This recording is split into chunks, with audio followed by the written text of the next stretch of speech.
ঘুম থেকে উঠলে সকালের শুরুটা ঠিক এইভাবে হয়, কাজ দিয়ে। আমি কাজ না করলে করবেটা কি? সব কাজ তো আমাকে দিয়েই হয়। সংসারটা তেমনই না একটা সুন্দর হবে। সৌন্দর্য যাতে বৃদ্ধি পায় এই কারণেই তো আমি আমার পরিশ্রমটা করে যাচ্ছি। সবসময় পরিষ্কার পরিচ্ছন্নতা তো এক নাম্বারেই আছে, তাই না?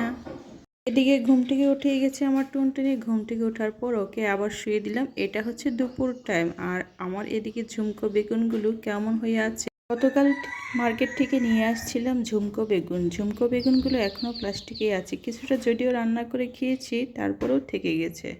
আজকে সময়টা পেয়ে মনে করলাম যে এগুলো গুছিয়ে রাখি, গুছিয়ে রাখতে পারলেই ভালো। মোমবাতিগুলো নিয়ে আসছি আমার ব্যক্তিগত কাজের জন্য। বাসায় মোমবাতি জ্বালালে লাগি অনেক দুর্গন্ধ সরে যায়, কিংবা বাসায় কোনো দুর্গন্ধ থাকে না, যার কারণে মোমবাতি আমি সংগ্রহ করে রেখেছি। এখন থেকে প্রতিদিন একটু একটু করে মোমবাতি জ্বালাবো, আর ঘরের সব দুর্গন্ধ আমি একবারে নিমিষেই সব পরিষ্কার করে দেব। আজকে বাহিরে আমি সব ময়লাগুলো একত্র করে ছাই করেছিলাম, যেগুলো এখনও কিছু বাকি আছে ওগুলো আজকে এখন আমি দেখতে আসছি।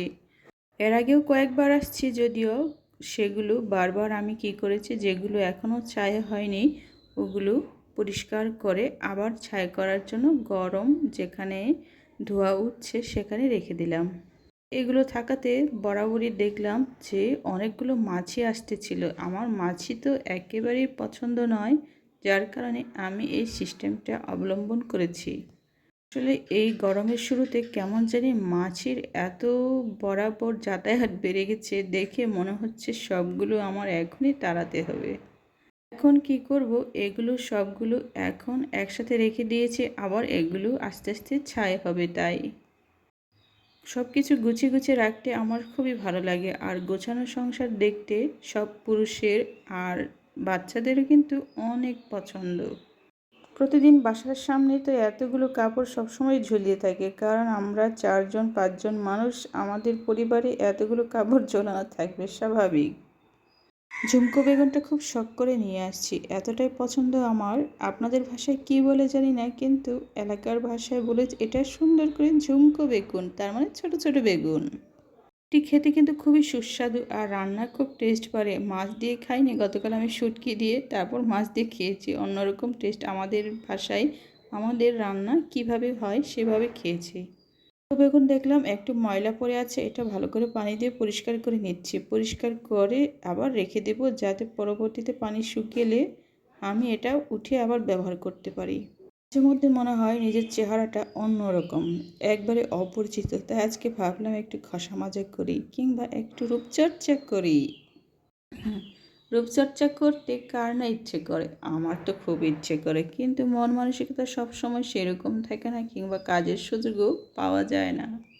এই আমার প্রিয় টুনটুনি দ্বিতীয়বার ঘুমিয়ে পড়েছে, ওই সুযোগটা আমি হাতছাড়া করলাম না। মার্কেট থেকে নিয়ে এসেছি নতুন, তাই তো আগ্রহটা একটু বেশি। মাঝে মধ্যে নিজেকে ফ্রেশ রাখার জন্য এইভাবে ঘষা মাজা করতে হয়, কিন্তু এবার কেন জানি আমার সময় হয়ে উঠছে না। আজকে যেহেতু সময়টা পেয়েছি, আর তো অবহেলা নয়, এখন নিজেকেও একটু আলটো আলটো করে বয়স কমিয়ে দিতে হবে, কিংবা মনের রংচংটা একটু বাড়িয়ে দিতে হবে। এইভাবে ঘষে মেজে ধুয়ে নিয়েছি প্রথমবার, তারপর আবার দ্বিতীয়বার লাগিয়েছি সে একই ক্রিম। আবার ঘষে ঘষে মুখের ধুলোগুলো পরিষ্কার করব। এটাতে কিন্তু অনেকটাই পরিষ্কার হচ্ছে আমার মনে হচ্ছে। বন্ধুদের কি মনে হচ্ছে জানি না, কিন্তু আমার তো অনেকটাই ক্লিন মনে হচ্ছে। আমার গালের উপর যেহেতু বাইরে আমি ঝাড়ঝাঁটা দিয়ে থাকি, অনেক ধুলোবালু জমে যায়। উল্টো পাল্টো এইভাবে ঘষে ঘষে খুব সুন্দর করে মেসেজটা করে নিলে হয় একবারে ময়লাগুলো পরিষ্কার হয়ে উঠে যায়। গলায় ঘাড়ে সব জায়গায় একটু ক্রিমটা লাগিয়ে লাগিয়ে ঘষে ঘষে পরিষ্কার করে নিয়েছি। এটা দিয়ে ভালো করে ধুয়েও নিয়েছি। এইবার হচ্ছে কিছুটা আমি অন্যরকম জিনিস দেব, যে জিনিসটা আমি বহু বছর ব্যবহার করি না। আমার ভয়েস ওভার দেওয়ার সময় বাইরে খুব করে মোরগ ডাকছে। মোরগের ডাক শুনতে অনেকটা ভালোই লাগছে। মেসেজটা দেওয়ার পর গালটা কেমন টুস টুস মনে হচ্ছে। মনের ভিতর এই ফ্রেশনেসটা দেওয়ার জন্যই আমি কিন্তু পরিশ্রম করে একটুখানি বসে একটু ঘষে ঘষে পরিষ্কার করেছি। এখন নিয়েছে সাদা পাউডার, এগুলো পানি দিয়ে গুলিয়ে, তার মানে উপটান, এগুলো হচ্ছে পানি দিয়ে গুলিয়ে গুলিয়ে আমি এখন সারা গায়ে, তার মানে গালে গালে আমার এই ছোট্ট সুন্দর বিশাল বড় আকারের গালে ঘুরিয়ে ঘুরিয়ে সব জায়গায় মাখবো। মাখলে হয় কি, স্কিনটা নাকি অনেক টান টান হয়, ফর্সা হয়, ত্বক উজ্জ্বল হয়। যাই হোক, কিন্তু মনে তো তৃপ্তি পাই। এই পরিশ্রমটা করে নিতে পারলে মাঝে মধ্যে অনেকটা ফ্রেশ লাগবে, নিজেকে সুন্দরী সুন্দরী মনে হবে। সুন্দর হওয়ার জন্য তো এত পরিশ্রম। সুন্দর করে গালে ঘুরিয়ে ঘুরিয়ে সব জায়গায় দিয়ে দিচ্ছি, ট্যাপ ট্যাপ করে, যাতে লেগে যায়, কেমন যেন একটু আঠালো আঠালো পিচ্ছিল টাইপের উপটানটা শেষ। এবার উঠিয়ে নিয়ে এখন ঘরে উপর গিয়ে দেখি আমার উপটান দেওয়া তো হয়ে গেছে। এখন দেব চোখের জন্য কিছুটা অন্যরকম জিনিস।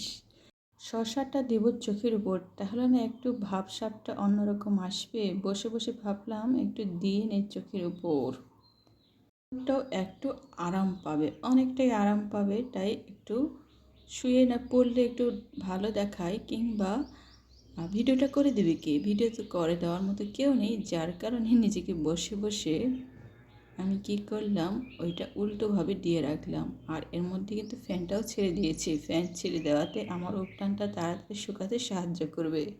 কষ্ট করে এভাবে ধরেও রেখেছি যাতে আমার ওই শসার অংশটা পড়ে না যায়। অনেকক্ষণ রাখার পর ভাবলাম অনেকটা মনে হয় শুকিয়ে গেছে, ট্যাপ ট্যাপ করে গালগুলো কেমন টান টান হয়ে গেছে। এই টান টান হওয়ার কারণে কিছুক্ষণ থাকার পরে আমার উপটানটা ধুয়ে নেওয়া যাবে। তার মানে এটা চন্দন মিশ্রিত উপটান। এখন গালটা অনেকটা শক্ত হয়ে গেছে, এখন ধুয়ে নেওয়া যাক। নেওয়ার আগে আমি কিছুটা পানি দিয়ে এটা ভালো করে মাসাজ করে নিলাম, যাতে সব জায়গায় সুন্দরভাবে মিশে যায় আর অনেকটা গালটাও মসৃণ হয়। আর এটা কিন্তু কিছুটা স্কার্ফের কাজও করছে।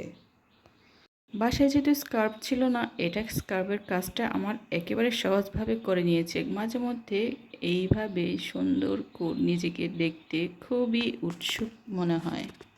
তো মন চায় একটু সৌন্দর্য যাতে আমার মধ্যেও থাকে, আমি যাতে সুন্দর হই।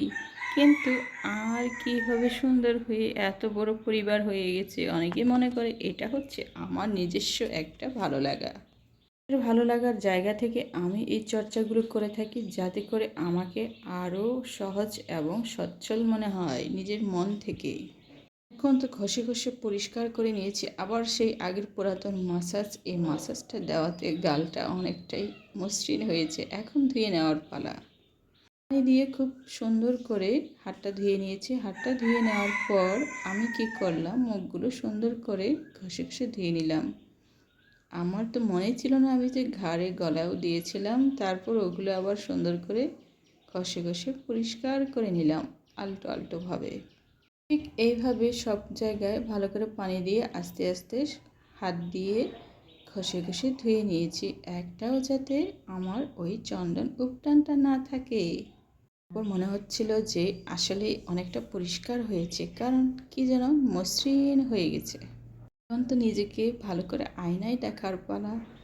আয়নায় দেখতে নিজেকে খুব উৎসুক উৎসুক মনে হচ্ছে। আমি সোজা বাইরে চলে আসলাম আর দেখলাম গালটির দুটো কেমন জানি নরম নরম হয়ে গেছে, মসৃণ।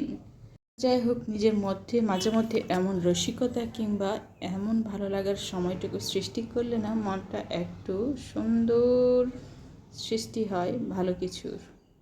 আমার মনে হয় আমি এখনও আছি, আরও অনেকক্ষণ থাকবো, আরও বহু বছর থাকবো। ঠিক এইভাবে মাঝে মধ্যে নিজের প্রতি চেষ্টা করাটা ভালো। শুধু আমার জন্য নয়, প্রত্যেকের জন্যই এই কথাগুলো বলছি আমি।